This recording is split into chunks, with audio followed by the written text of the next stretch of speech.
Sorry বলেন খালা, আপনার সরি বলতে হইব। কি তোকে সরি বলতে হবে? তোর কি মাথা ঠিক আছে? কি সব আবল তাবল বলছিস? মাথা আমার ঠিকই আছে খালা। মানুষজন অন্যায় করলে সরি বলার অভ্যাস রাখতে হয়, তাহলে যে কোনো সমস্যা খুব সহজেই সমাধান হয়।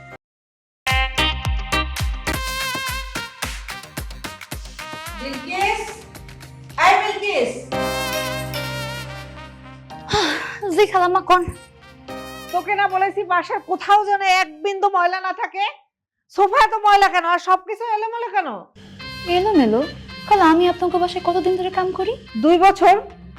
হঠাৎ এই প্রশ্ন করতেছিস যে? খালা আমি প্রশ্নটা এই জন্য করলাম, গত 2 বছরে কোনোদিন কি আপনি দেখছেন আমি আপনার ঘর ময়লা করে চইলা গেছি? না, তা তো যাস নাই। আমি প্রত্যেকদিন বাড়িতে কি করি, আগে রান্নার কাজটা করি, তারপরে পুরো ঘরটা সুন্দর করে গুছাই পরিষ্কার করি। তাহলে খালা আমি এখনো রান্না করতেছি, রান্না শেষ হওয়ার সাথে সাথে আমি পুরো ঘরটা গুছায় সুন্দর মতো পরিষ্কার করে তারপরে রাখুন, তাই না খালা? তাহলে আপনি আমার ঝাড়ি মারলেন কেন? আমি অন্যায় না করা সত্ত্বেও আপনি আমার ঝাড়ি মারছেন। আপনি এই ঝাড়িটা মাইরা আপনি অন্যায়টা করছেন। আচ্ছা ঠিক আছে ঠিক আছে, হয়েছে, আমি গেলাম, সব পরিষ্কার করে রাখিস। খারান খালা, আপনি কোথাও যাইতে পারবেন না। আমি আপনার ঘরে রান্না করি, ঘর দর পরিষ্কার করি, গুছাই, এর জন্য আপনি আমার বেতন দেন, এটা আমার দায়িত্ব। কিন্তু আপনি যে ঝাড়ি মারেন, এই যে অন্যায়টা করলেন, এটার জন্য তো আমি আপনার কাছ থেকে বেতন পাই না।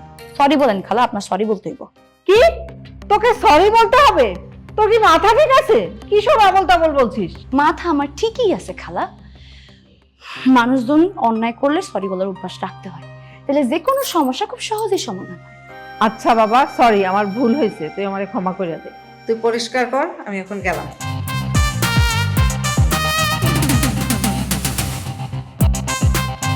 খালা আগে রান্না করি, তারপর পরিষ্কার করবো নি।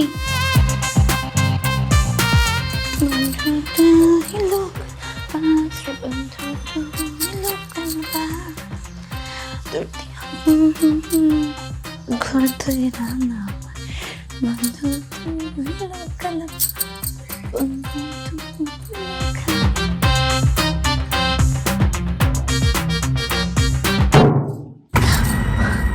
কি ব্যাপার খালু, আপনি পিছনে দাঁড়ায় দাঁড়ায় চোরের মতো কি করতেছেন? তবা তবা, চোরের মতো না রে বিলকিস, আমি তোরে প্রকাশ্যেই দেখি, সামনাসামনি দেখি, অন্তর দিয়ে দেখি, আমার ভালো লাগে। আমার মন কি চায় জানোস? জানি তো, আপনার মনটা চায় আমার হাত দুইটা ধইরা চোখে চোখ রেখা কথা কইতে, তারপরে আপনার মনটা চায় আমার কোমরে হাতটা দিয়া আপনার সে ভেড়া কণ্ঠে প্রেমের পিঠে আলাপ করতে। খালা বাসায় না থাকলে আপনার মন তো উতালা হয়ে ওঠে, মনটা চায় আমার বিছানায় নিয়ে সাপ লুডু খেলতে, তাই না? আরে তুই থেকে আমার মনে সব কথা বুঝে ফেলাইছিস। কেন বুঝবো না, বড় হয়েছি না, আপনার চোখ দেখলে সব মনের কথা বুঝতে পারি। বুঝেছি যখন, তাহলে আর দেরি করতেছিস কেন বিলকিস? আমার কথা সাই দিয়া আমার মনের মধ্যে যে ঝড় উঠছে, এই ঝড় থামানোর তুই ছাড়া আর কেউ নেই। আপনার লজ্জা করে না? আমি আপনার মেয়ের বয়সী, এই মেয়ের বয়সী বিলকিস রে আপনি এরকম বাজে কথা বলেন?